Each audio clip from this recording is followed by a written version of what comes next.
Extra سیٹیں دی گئیں اور عمران خان کو ووٹ دلوا کے جتوایا گیا. نہیں. اس وقت عمران خان کی پاپولیرٹی کی ویو تھی. عمران خان جتنے بڑے جلسے کر رہا تھا پاکستان کی تاریخ میں کبھی اتنے بڑے جلسے نہیں ہوئے. جب یہ لوگ کہتے ہیں کہ آج کل ان کے یہ کنگز پارٹی بنے ہوئے ہیں یا آج کل ان کو الزام لگتا ہے کہ اب ان کو اسٹیبلشمنٹ کی حمایت حاصل ہے, کیا یہ کوئی جلسہ کر سکتے ہیں؟ یہ ان ساری جماعتوں نے مل کے مینار پاکستان کو یہ نہیں بھر سکتے.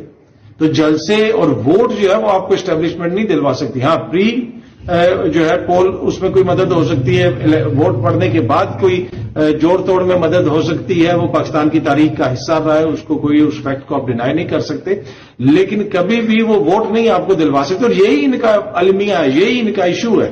نہیں تو یہ 2 صوبوں کے اندر الیکشن کروا لینا. اگر یہ کہتے ہیں کہ ابھی جی ہمیں ہر طرح کی حمایت حاصل ہے اور ہر جگہ پہ بیٹھ کے یہ کہتے ہیں اور دعویٰ کرتے ہیں, اس طرح کا تاثر دیتے ہیں, تو ووٹ آپ کو عوام ہی دیتی ہے. 2018 کے الیکشن میں عمران خان کی سیٹیں کم کی گئیں اس کی حکومت کو کمزور کرنے کے لیے. یہ بالکل فالس نیریٹو ہے کہ اس کی سیٹیں بڑھائی گئیں اور اس کی حکومت کو مضبوط کیا گیا. نہیں, انہوں نے زیادہ سیٹیں لینی تھی, انہوں نے خود حکومت بنا لینی تھی. اگر وہ خود حکومت بنا لیتے تو پھر باپ پارٹی, پھر ایم کیو ایم, پھر دیگر وہ اس طرح اچانک رات کو اٹھ کے دوسری طرف نہ چلے جاتے اور اس کی حکومت اس طرح نہ گر جاتی.